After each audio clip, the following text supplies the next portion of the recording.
here in viewer land.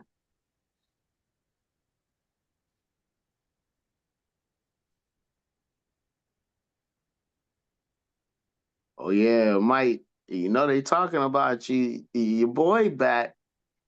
So y'all about to win. Somebody said y'all winning 11 games. I don't know who said that. Probably Jordan. Ain't nobody worried about Jordan. Like, hey, that's a lot to worry about, my brother. Listen, That's I'm ready for Jordan to have to shave uh his girlfriend's pet cat. Okay, that's the plan. that is crazy work. The cat is crazy work. But let's go ahead and get this thing started. Every game, every era, every fan. You're listening to Squad Sportcast. Four brothers, one mic, all sports. We like to thank you all and thank definitely a huge thank you to our subscribers for listening in. We have officially reached 50 subscribers. Woo! If I had an applause button, I press it. But we are now officially halfway to our goal of 100 subscribers by the end of the year, and you guys can make it happen. Make sure you're liking, make sure you're following, and sharing the episodes so that others can voice their opinions and join the conversation. Um, I am looking to try and get this thing. I don't know why is it not showing. All right, we'll move on. Um, Now on to some business. The emergency committee reconvened once more. Golly, Nick, you got to do better. And gave us a sabbatical as everybody was on their best behavior. Yes, including Jordan. Everybody was on their best behavior. Don't fret because this episode is guaranteed to crown the Crash King, and we will have one today. So, um, give me a few seconds because apparently I don't know how to do this correctly. Y'all know me, I'm slow with stuff, but we gonna get it out there. Pew, pew, pew.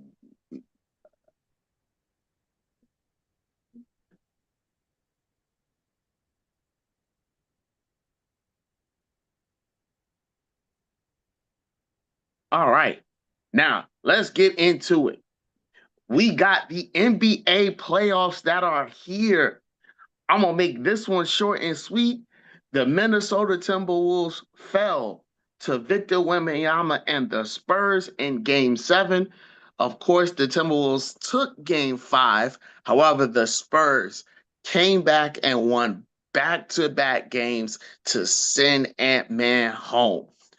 With that being said, and man, I mean Victor and SGA went at it in a classic game one, but we will talk about that in our next topic. Our first topic of this evening is the Cavs have advanced to the Eastern Conference Finals to face the New York Knicks. However, one thing stands out above all. Y'all boy, James Harden again is a no show. Looking at the stat lines, your boy had 36 minutes of playing time and accounted for 9 points off of 2 and 10 field goal percentage, 0 from 6 3-pointers. Most of his points came from the free throw line. Um, Pretty much the Cavaliers punched that ticket back with a very dominant 125-94 game 7 win over the Pistons. But again, Harden was the biggest non-factor in this game of the season. So while the Cavs control the pace from start to finish and head into the showdown with the Knicks, Cleveland advances, but Harden faces serious questions.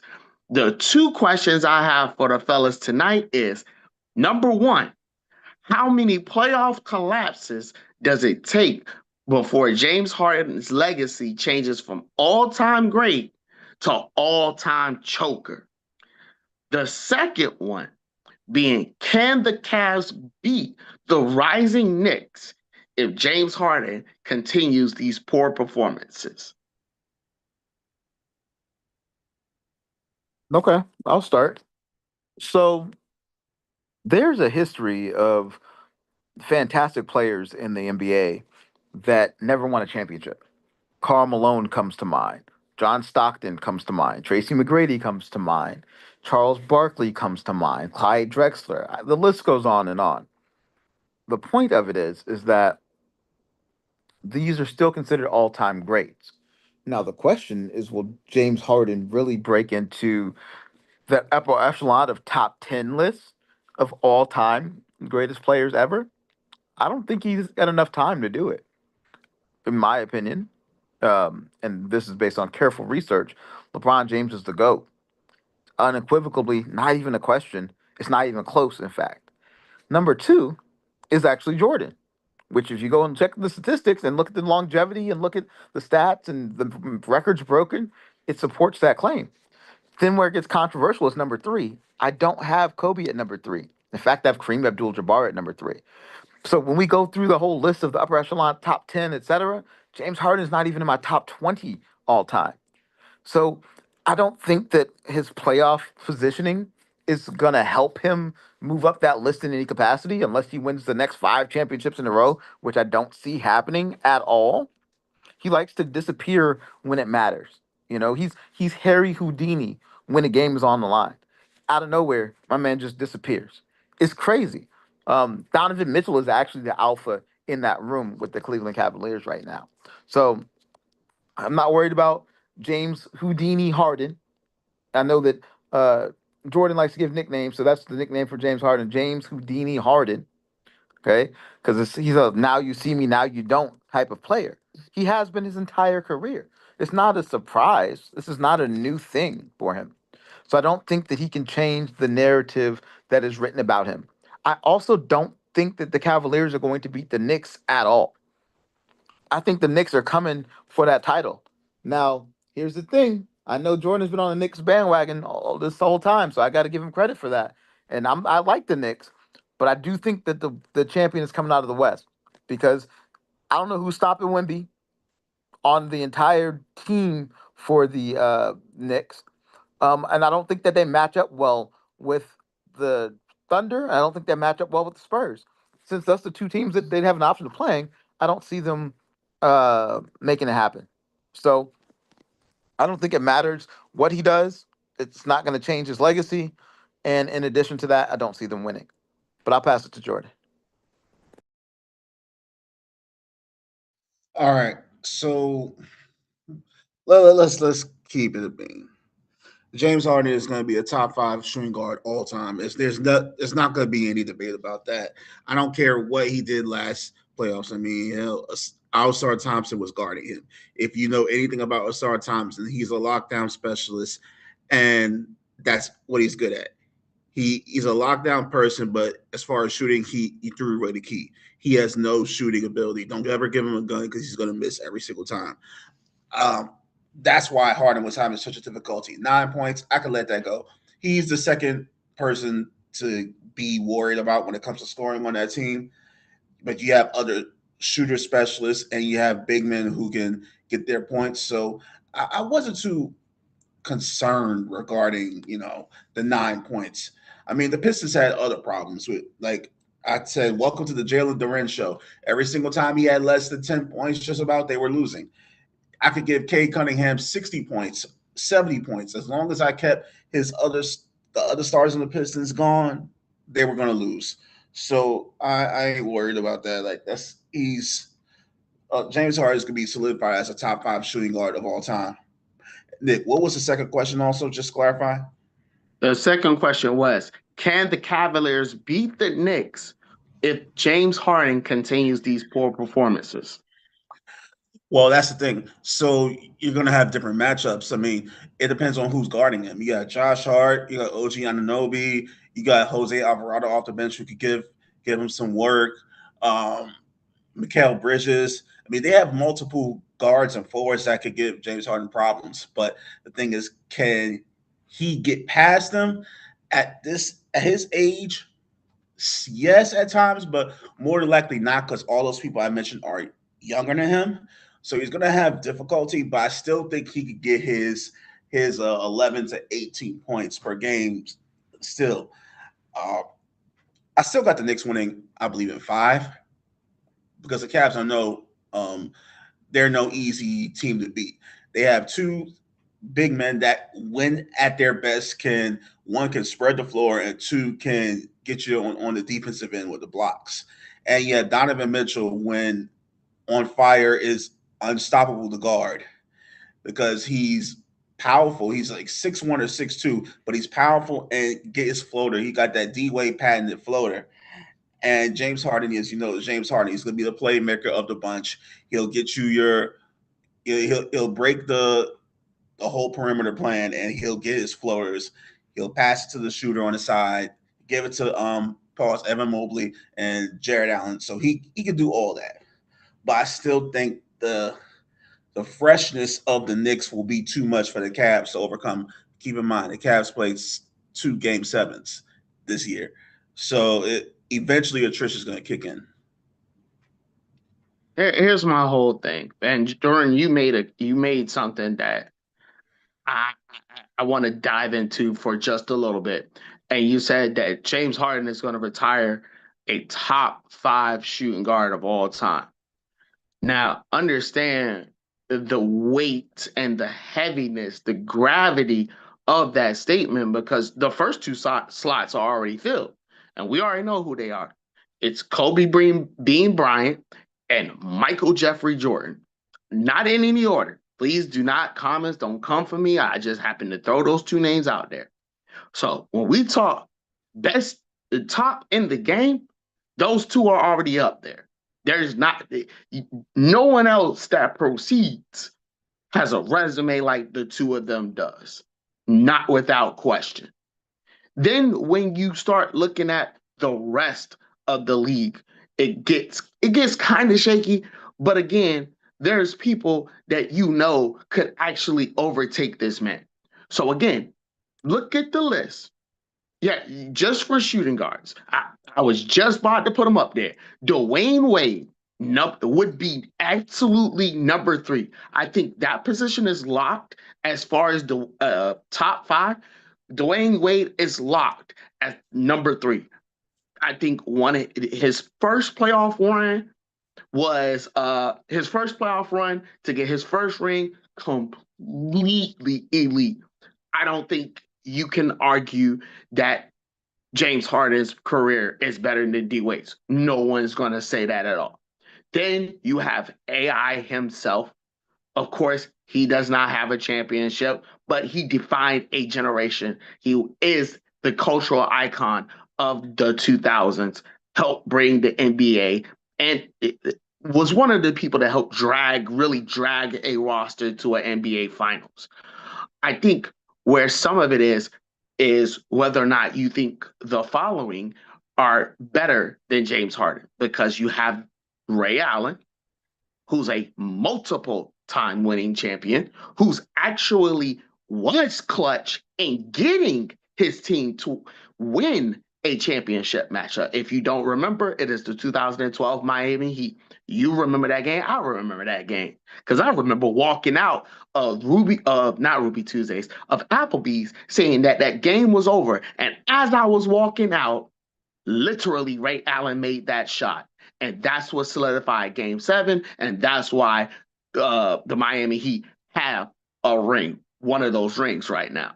Also, you do have Manu Ginobili, who has multiple championships. You have Tracy McGrady that's out here. I already have the list, Mikey. Y'all ain't got to drop it. I have the list already ready for y'all.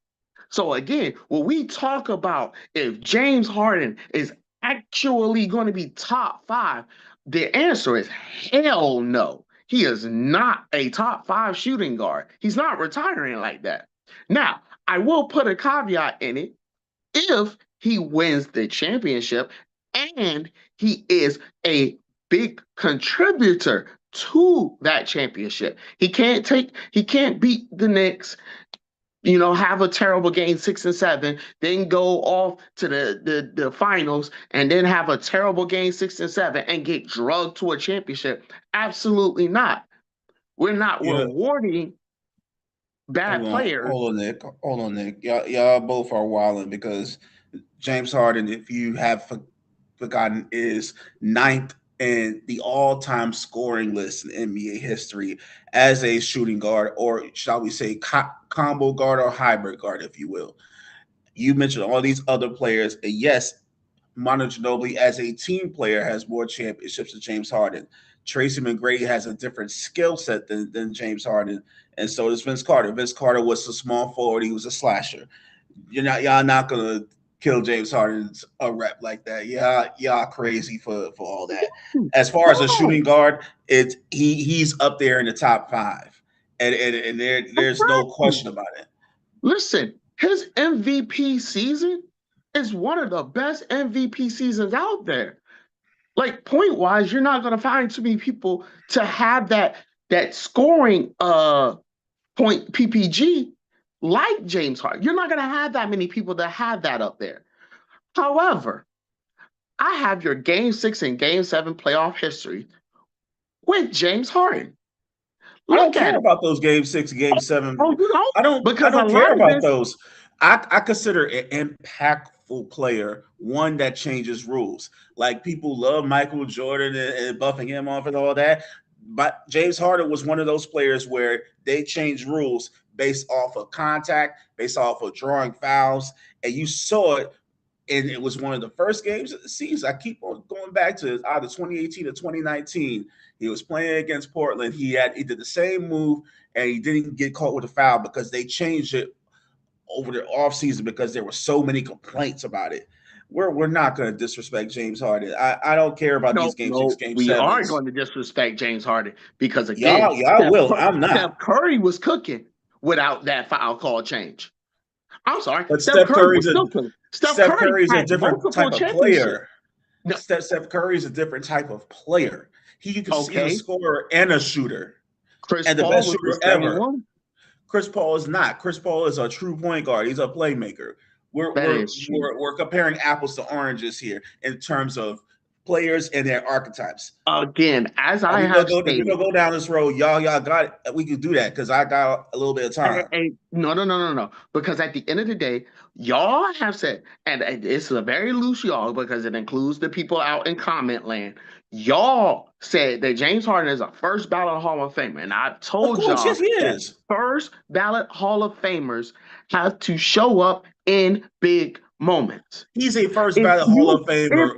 And there's no question about it.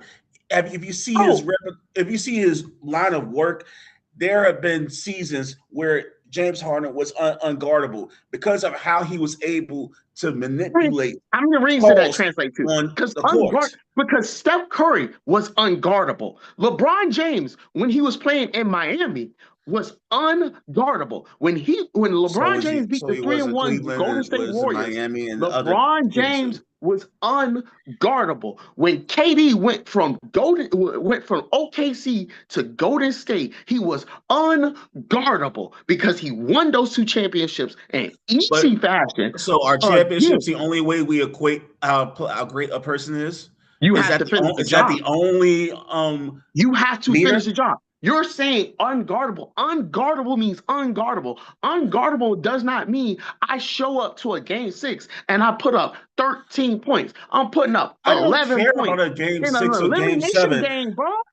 I'm talking about an overall line of work. When James Harden was attacking the paint, there were times where he knew how to draw fouls, making certain motions, contorting his body to a point where the referees had no choice but to give him the foul and the free throw. Because his free throws, I believe there was a couple of seasons where he shot the most free throws in the NBA. There was a tear, like I said, in the 2010s, the middle to late, where you saw James Harden at the top of the list in the MVP voting, the scoring, free throw shooting, all of that. And there were players complaining. There were coaches complaining. There were execs complaining about it. They were thinking he was a free throw merchant. Like y'all call SGA a free throw merchant. James Harden was the original free throw merchant. Shaq was back in the day, but I'm talking about right now. Couple of quick points. First question, SGA is a shooting guard as well, right? No, he plays point guard, but he's more of a hybrid guard. There's a difference. He's not a shooting guard. He doesn't. He wouldn't count as a shooting guard. He's a one guard. Yes, he plays the one, but he's Okay, it's a because I thought he specific played the. position he plays. I thought he played the two because I was about to say he's better than James Harden. Um, but that's okay if we're not putting him in that category because let's just pretend that he's a one for the sake of conversation. My point is that um, James Harden has to be held to the same standard as everybody else, and he has shied away when it's mattered. Now, let's say it like this: if we're saying top five shooting guard regular season, oh yeah, absolutely, give it to Top James five all Harden. time. I'm not He's excluding. amazing. I'm not excluding just regular season. I'm not Well, specifying you it to a kind of have certain part to of the. because he's been dog shit in I'm this not. playoffs. He's been dog shit in the playoffs. He's been terrible when it mattered. He's been terrible in game sixes. He's been terrible in game sevens. He's disappeared. He's James Houdini Harden when it matters. That has to be considered when you're talking about top five ever. And let's just say that the other three, because we already have three spots gone. So now we're on to two spots, right? So if we're comparing careers to careers, I would rather have. I think Tracy McGrady is more impactful as a shooting guard than James Harden was. He's bigger, he's stronger. He James was Harden more impactful. had referees and executives losing their mind because there was a Yeah, point because he was where they flopping like couldn't guard crazy. him Yeah, he because they was couldn't flopping like guard him. crazy. They No, he was couldn't a do flopper. anything about it. If y'all He think knew how LeBron is the a rules flopper, James worked. Harden Therefore, is a he was able flopper. to get the fouls. Right. What are But y'all it's the same talking thing that about? y'all say for LeBron, though. Y'all say LeBron is a flopper, but then James Harden's not a I flopper. never James said Harden's one of LeBron the was a biggest floppers. flopper. A lot of people do. I LeBron Most did. people James do. haters said that he was. And then I here's did. another And question: is Russell Westbrook a two guard or a one guard? Russell Westbrook is a one guard. Okay, okay, cool. Yeah, he is a one guard, but I I'll would take have that. definitely put him above two. Yeah, I'm about to say I know he's definitely above you know James Harden in this capacity. But my point is this: I'm not here to hate on James Harden.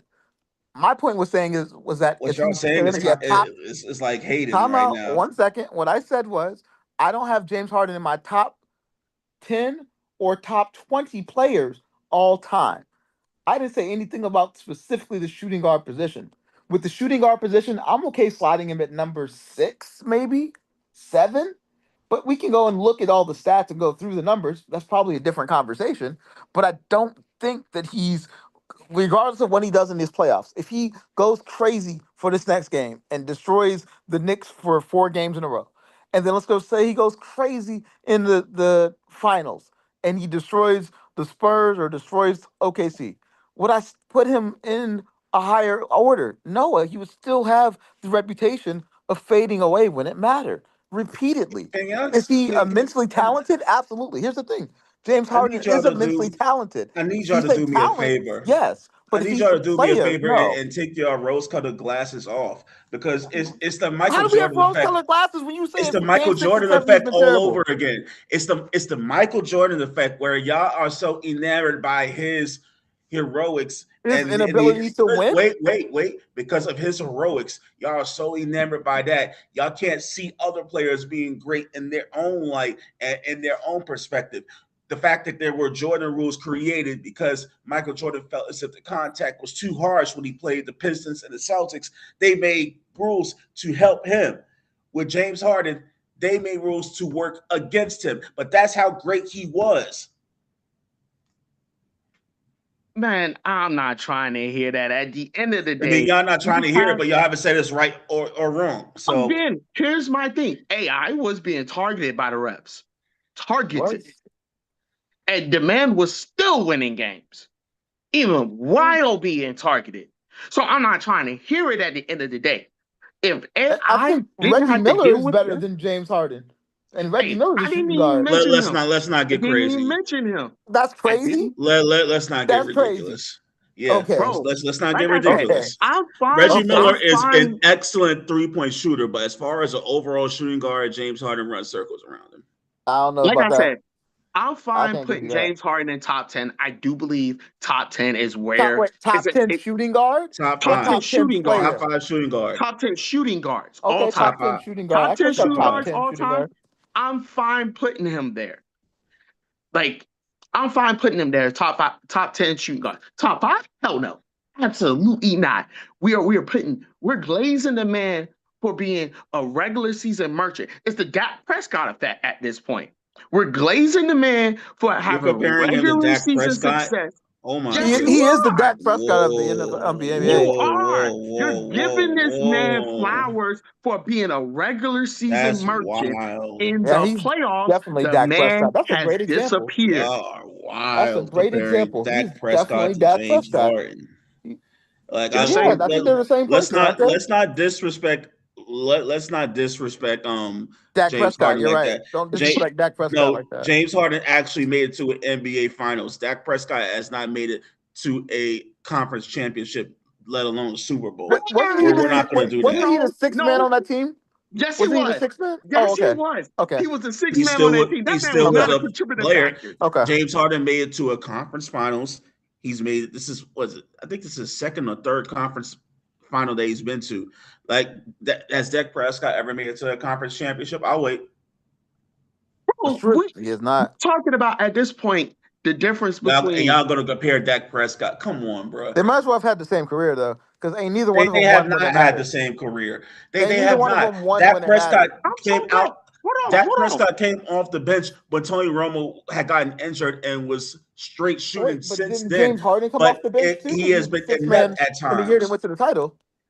So he came off the bench for multiple Like parts of his y'all career as have well. got to stop. Y'all have got to stop looking at titles as the end all be all to determine somebody's greatness. Hold on. I got you, Jordan. I got you. I understand.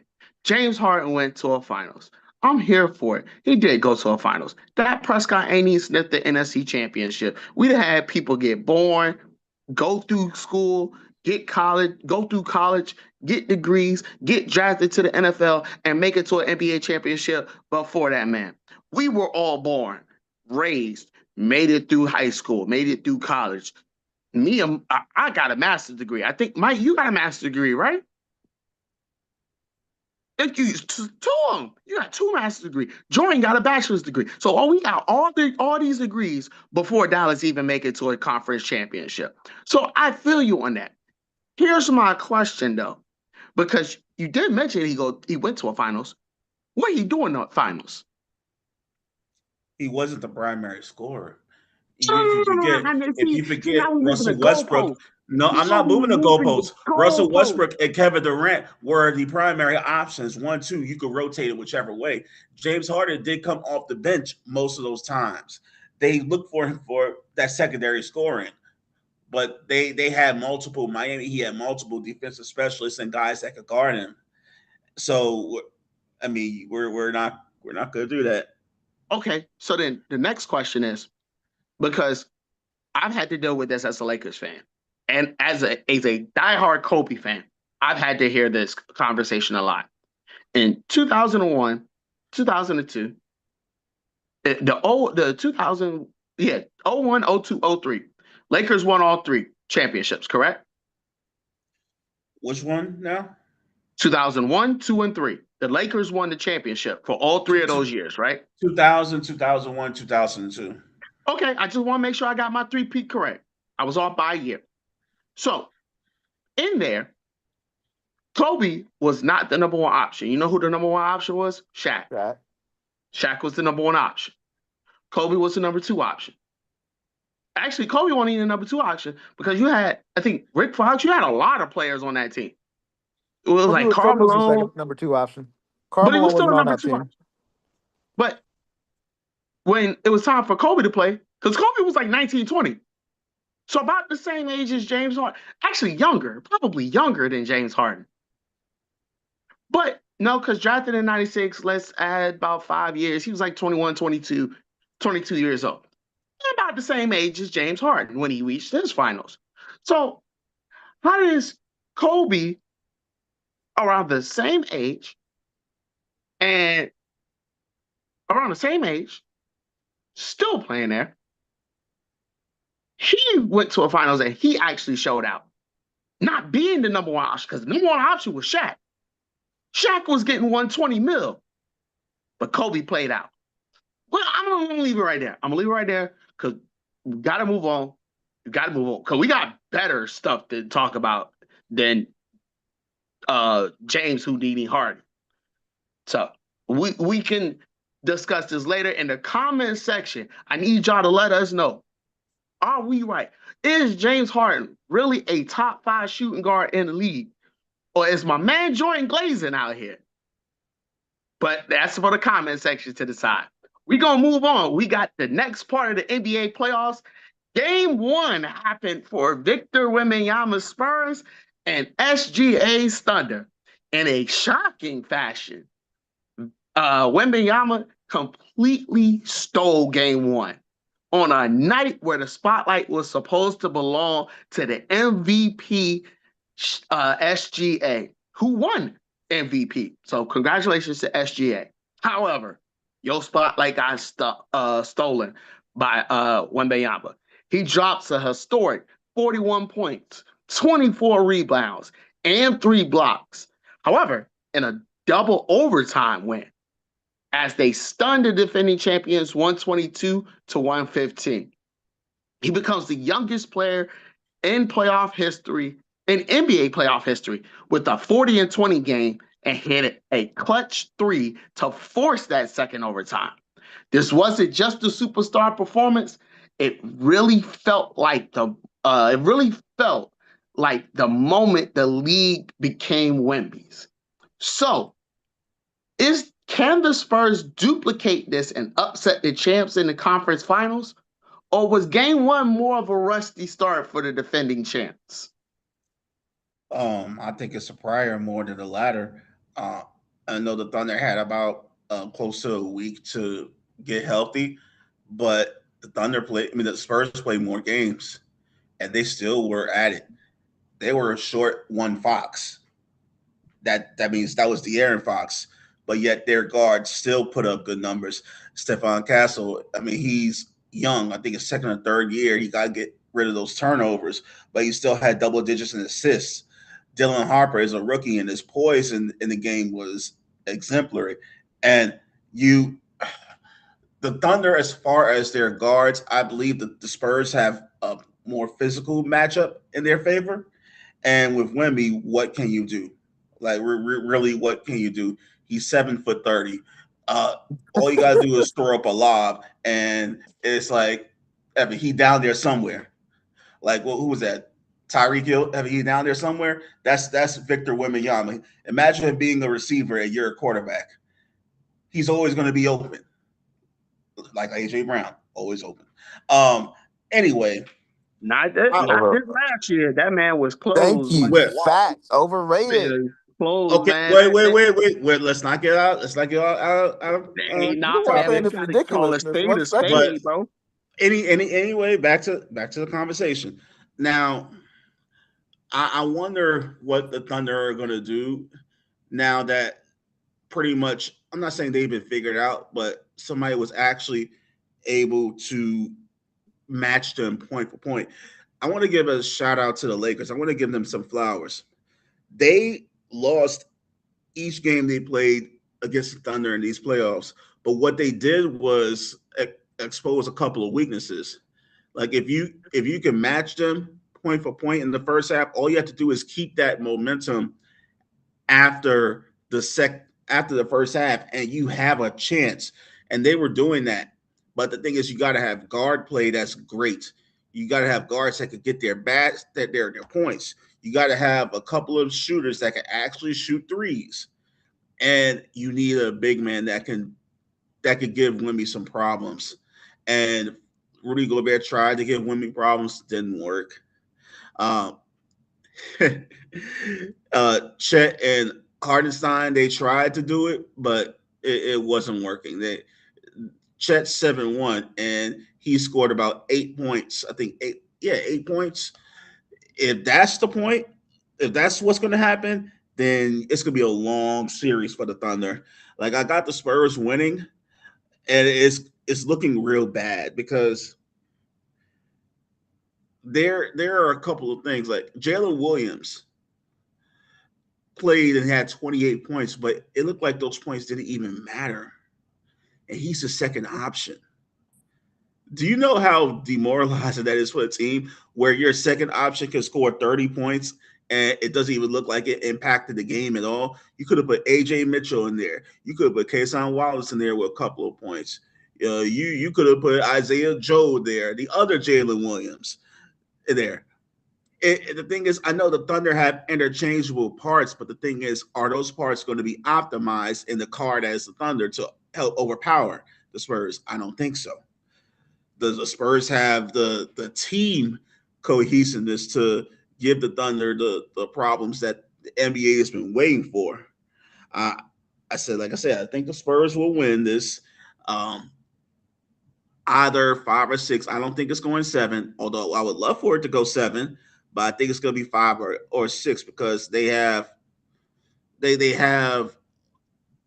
everything they need to match whatever the Thunder's giving them. So Go ahead, Mike. Go ahead. No, go ahead. Because I was gonna say I was gonna leave you to round it off because you're gonna have more to speak on it. I was gonna say number one, I said what I said a couple weeks ago. When Wemby threw that elbow, Wemby's out here proving to the league he ain't no pushover. I said it before. I said it. Well, that ain't the exact words I use. I just can't use it right now. But Wemby said it. I told y'all he was doing it then. He doing it again now. Mama, there go that man. Wemby's out here proving that number one, like I said, you might doubt me, but I'm still here. And this is his first playoff year. Like this is his first year in the playoffs. And he's wrecking shop like this.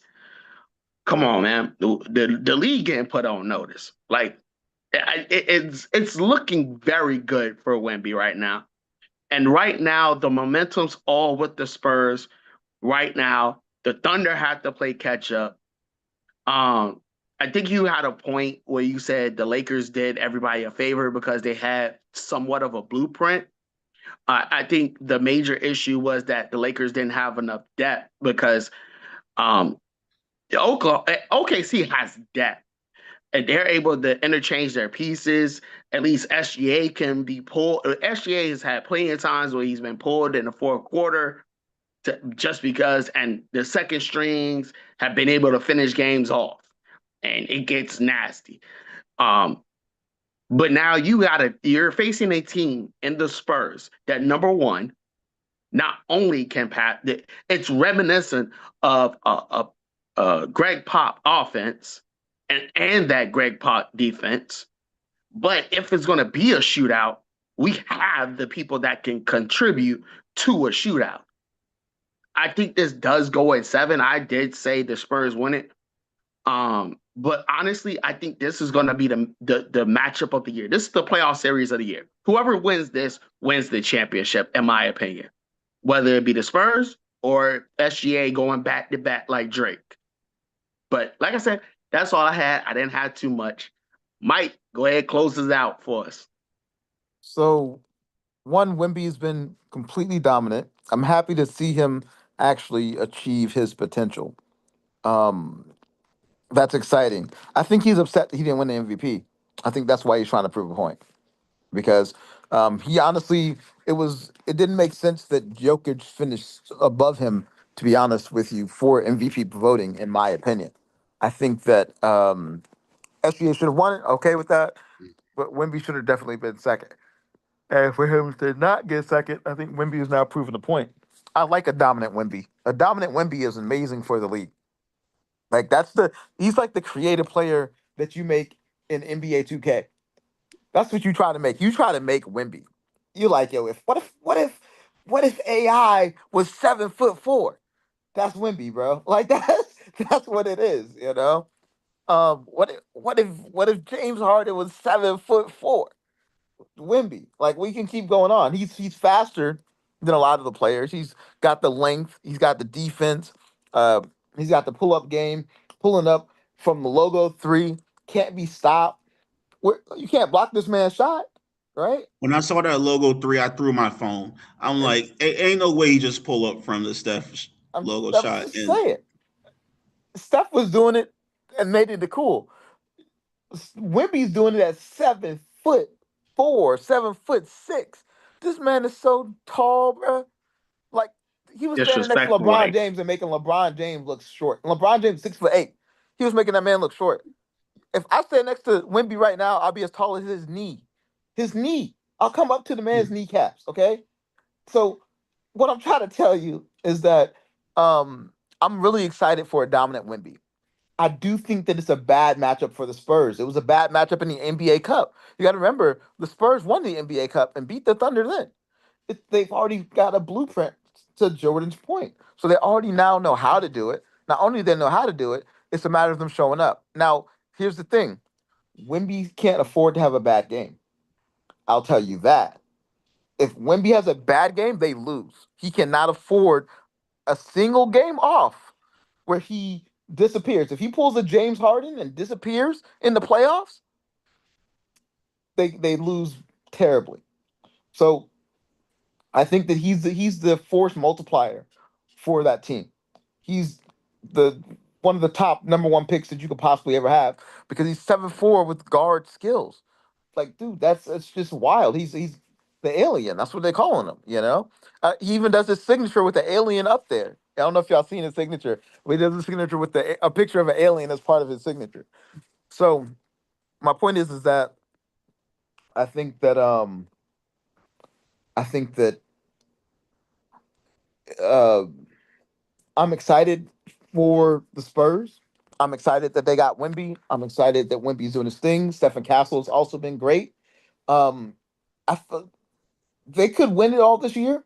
I also feel like they're one more piece away from being a dynasty type of team. They get I don't know, I can't even think of who they could get that would create that. But like, you imagine it this way: imagine that Kyrie went there. Crazy, you know? Because then now they have an additional not only scorer, but a person that can play off the ball, and a person that can control the game. Right now, the game is controlled with Stephen Castle, who's good, but he's not a true point guard. The weakness that we see with the Spurs is the fact that they don't really have a true point guard. I mean, you could say De'Aaron Fox, but De'Aaron Fox usually plays the two, right, more than the one. You could say Stephen Castle, but Stephen Castle's usually playing the three more than the two. Um, they don't, but the point guard position is probably the one position that they need to solve the most. That would make the most impact on that team. I will say that I think that um, I'm excited for this series. I'm excited for them. I think that whoever wins this is winning the NBA title. I do think the Knicks will have something to say about it. I do have the Knicks beating the Cavaliers, as long as they can show up. Because right now, that halftime they were They down are two. So not showing up right now. what's the score right now? I couldn't even tell you the score. I'm seeing 77-64 Cavs on top. Right. That's my point exactly. Right. Your So boy still got 9 points, Jordan. right. Just throwing that out there as well. All right. So um I think that I think there's a lot of opportunity um for them. So that's kind of my take there. And I'm really just excited to see more Wemby. Yeah, I think everybody's excited to see how Wemby takes on game two or how the Thunder adjust to stop Wemby. I think also something that we didn't make mention of, Chet Holmgren was pretty much a no-show in that game. Like, Chet Holmgren's 7-1. He can challenge Wemby. Can he? Apparently, Can he? Because He didn't last Wemby game. covers the whole section of that baseline. There's nothing that really Chet or Hardeston can throw up there that will Wemby can't stop.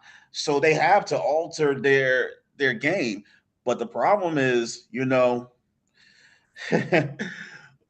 what happens when you can't shoot?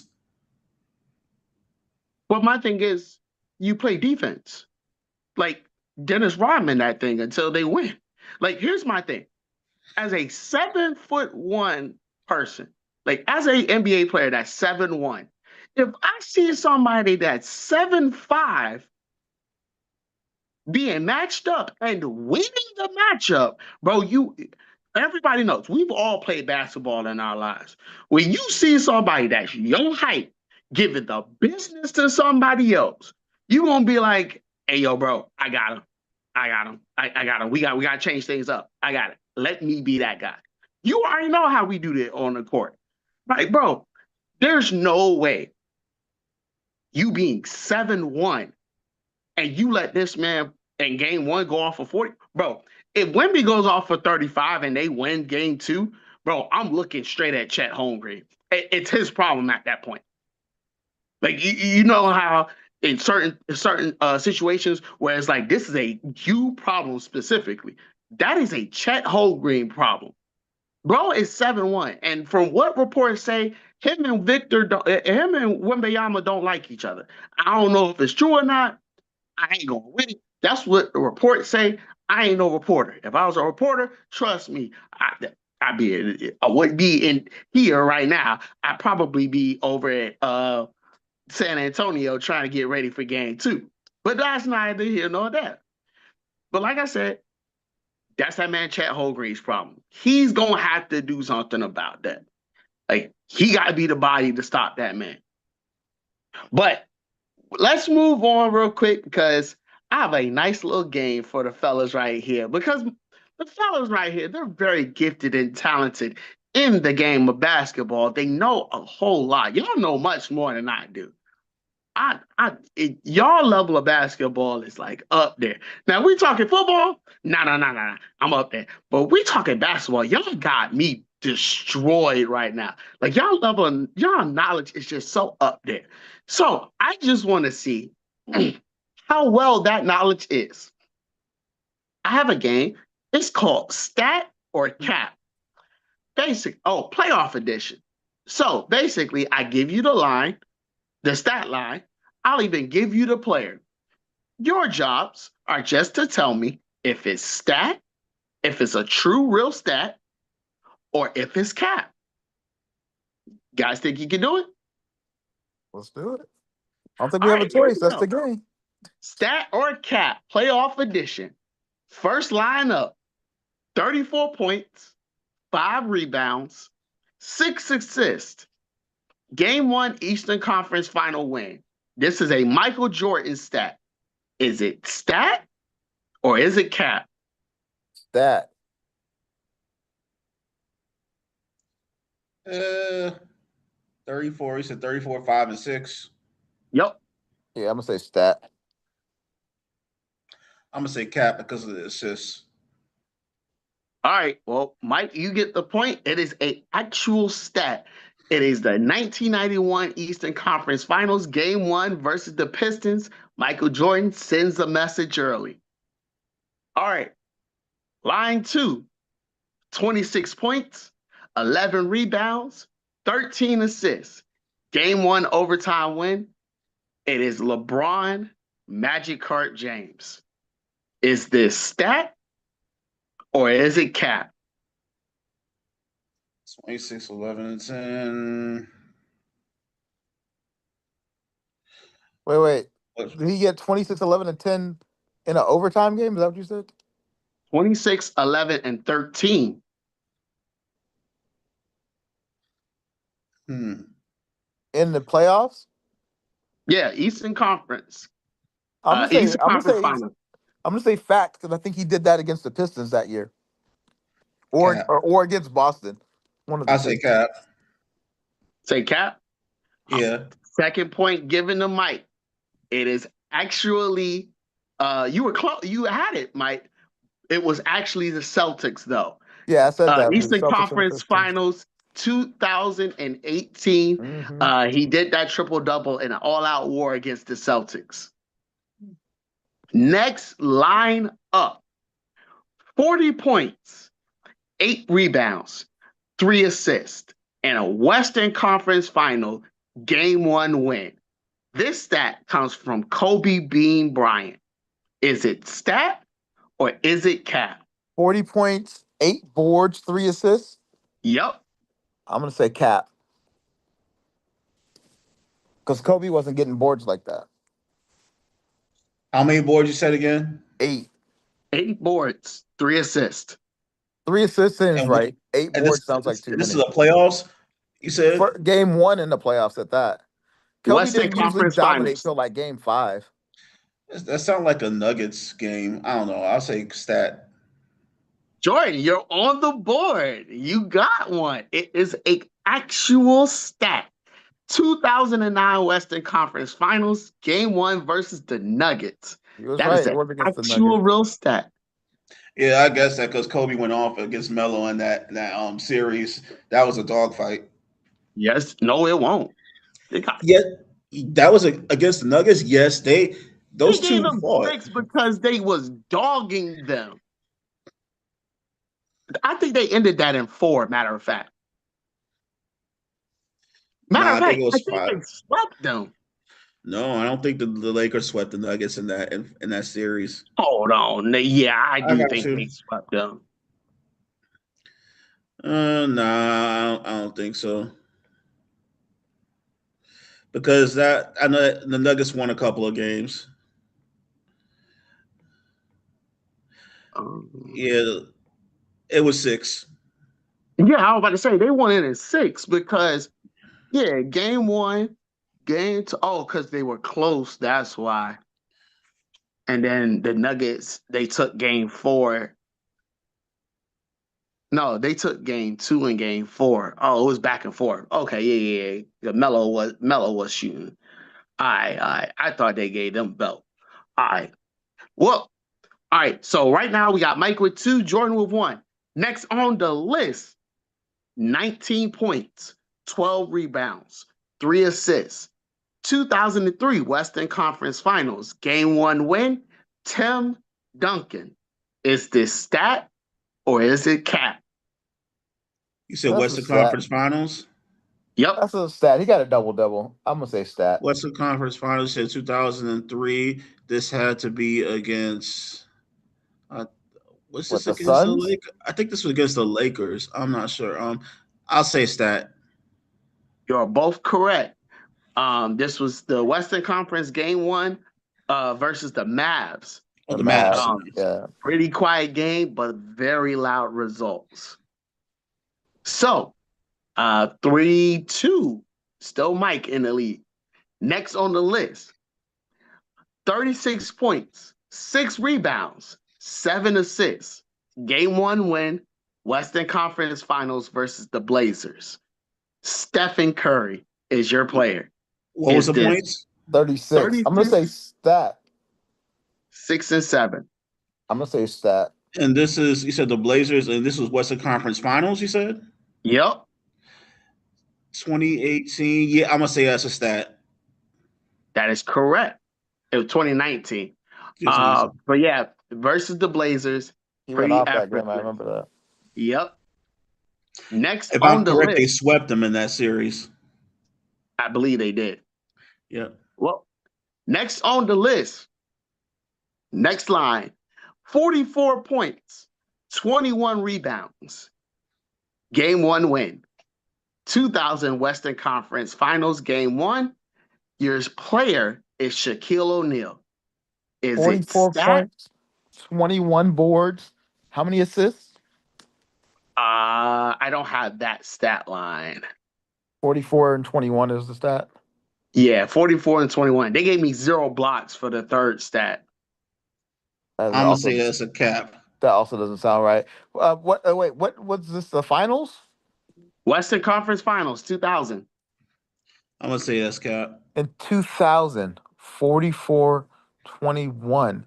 I remember he had a really dominant game. This was game 1, you said, right? Yep, game 1. In 2000, that team was unstoppable. Um, The Blazers gave them a run for their money. They went 7 games. I'm gonna say it's cap.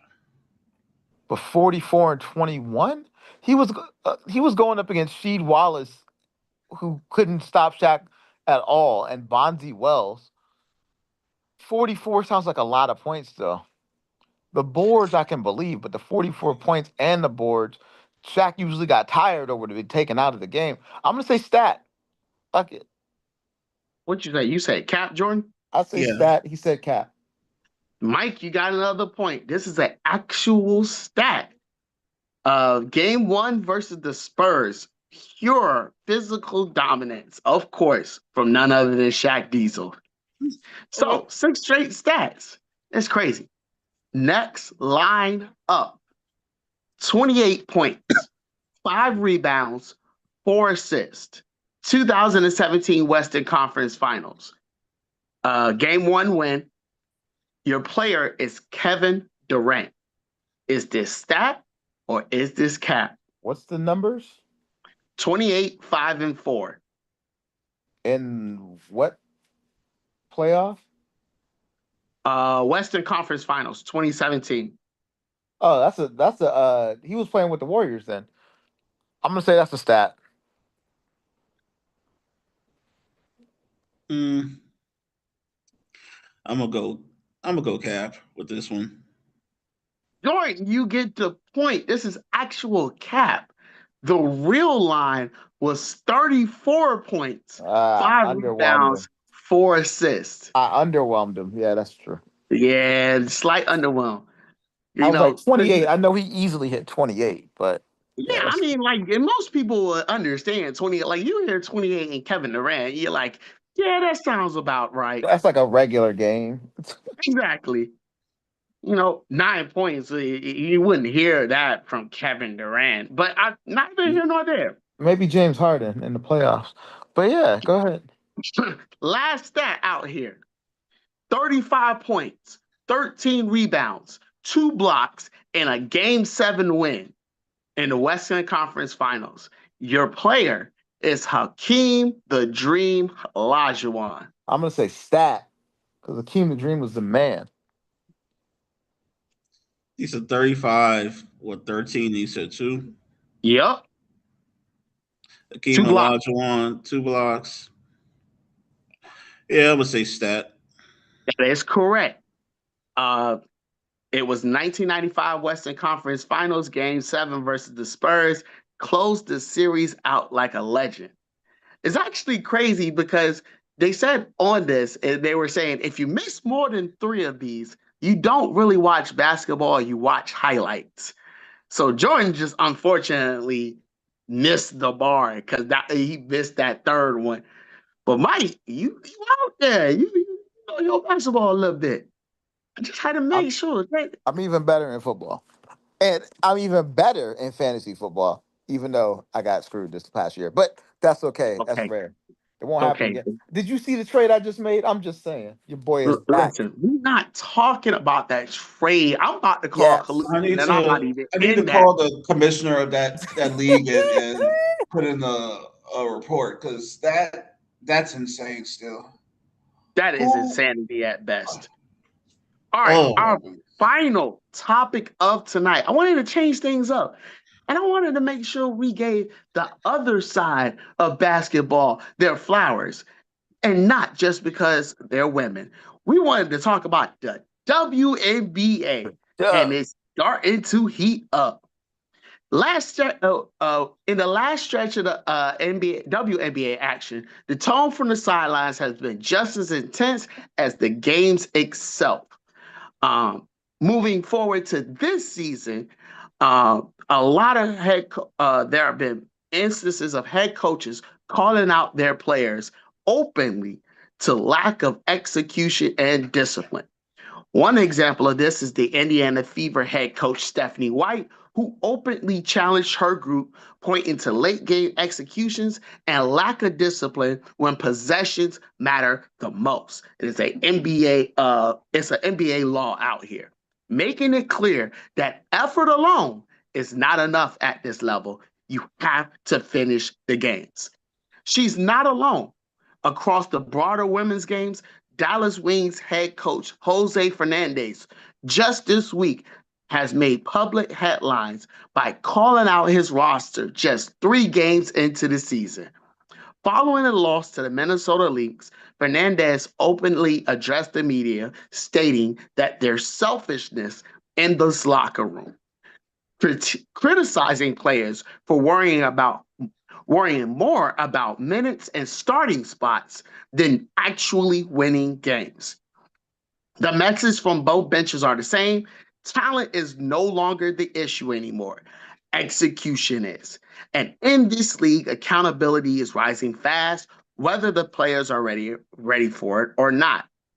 So the question that I have is it okay for the head coach to call out players this early in the season, or is it the players' fault for not holding themselves accountable as the league tightens up with the rules?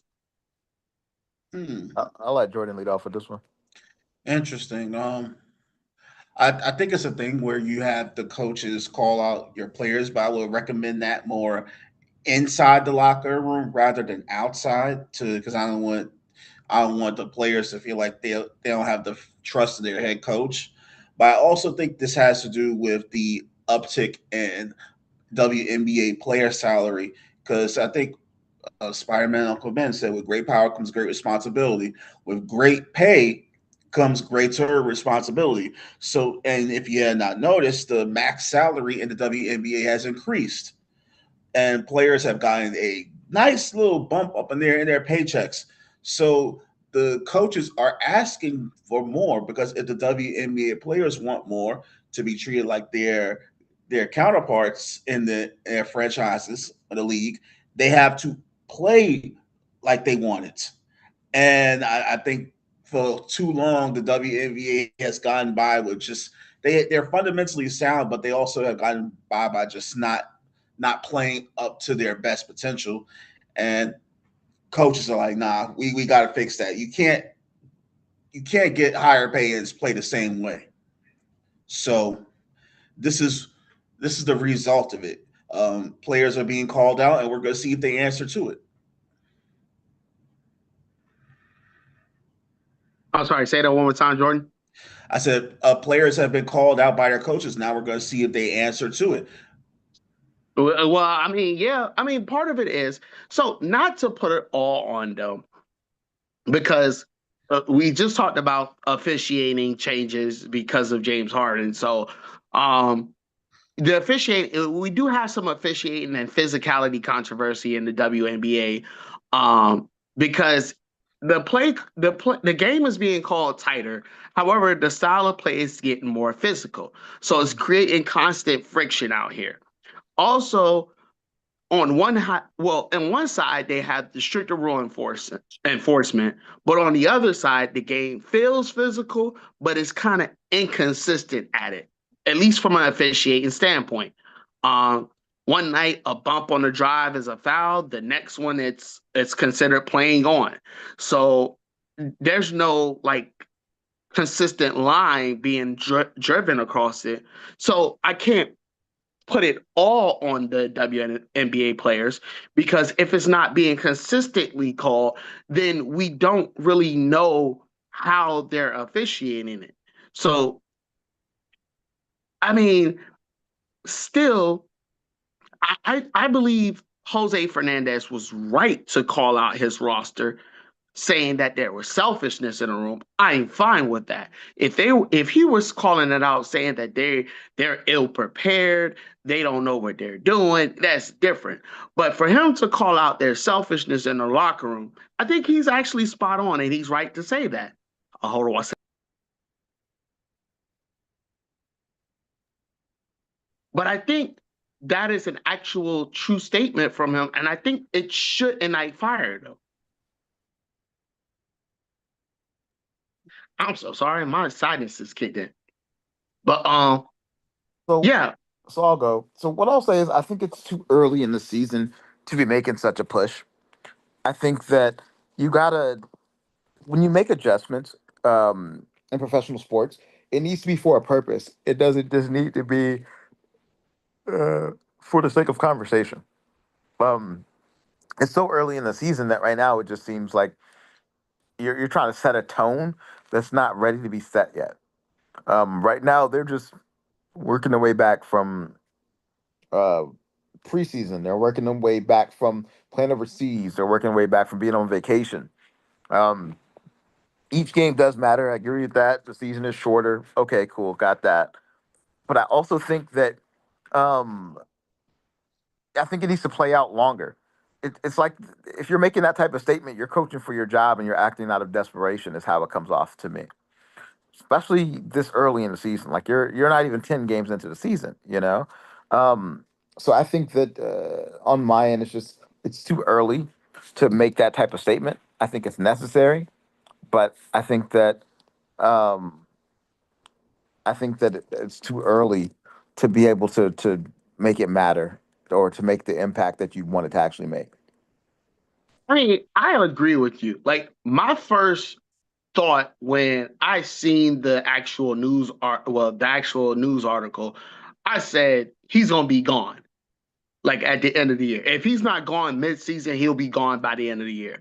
Because I understand the effort in trying to push for it, but you also have to understand that they're reaching levels to that CBA agreement, like their salary cap is just got increased. And we're not talking about one of the two expansion teams that just got added on. We're talking about a team that's already been established. A team, if I'm correct, has won one championship somewhere along the line. So that team understands winning culture. So it's a twofold thing. Like, yes, it's way too early to call it out. However, it is something to call out because at the end of the game, like, why should you really be worried? Like, right now, this early in the game, you should not be worrying about. And I looked into the article. He actually criticized the players for worrying more about minutes than and starting spots than winning the games. Like, and you're talking about somebody who's a coach on the WNBA. Like, he had to work his way there. Like, he had to build this stuff. So, like, he has to have some level of, you know, his resume has to be up there in order for him to be a head coach. They don't just put people in spots and pray that they work out. This ain't the NBA now. It's the WNBA.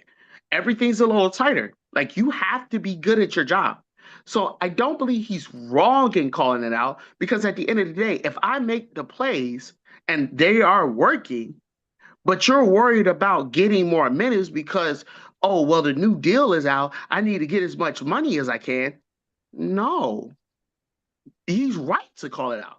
However, being this early in the game, I don't think that I'm with Jordan on that. That should be an inside, that should be an in-house thing. If we're more so in the middle of the season, yes, call it out. Because at this point, now we're fighting for playoff rights. And the fact is, y'all are more concerned about getting yours versus winning games, like a certain NBA player. But again, we gonna leave him alone. We gonna leave him alone. Oh, you mean But James Houdini? Oh, sorry, my bad. I didn't mean to call his yeah, name yeah, out. yeah, we gonna leave that man alone. We can leave that man alone. But he's a top 5 shooting guard Whose opinion? in NBA He is a top history. 5 shooting guard. I mean, what? Of course. Hey, look, we just went over this, man. We're not about to do this. I mean, he All right. is. That is our whistle for today, but the game never really ends. Thank you for spending time with us, sharing opinions, passion, and a love for sports that goes beyond the scoreboard. Huge shout out to our 50 subscribers. We appreciate every single one of you rocking with us. We are still on that road to 100 subscribers by the end of the year. If you like what you heard, subscribe, follow, and join the conversation. Make sure you're looking for that post for the Crash King. You know what? I might make that as soon as we get off. Until next time, stay competitive, stay curious, and keep loving the game. This is Squad Sportcast. We'll see you all on the next play.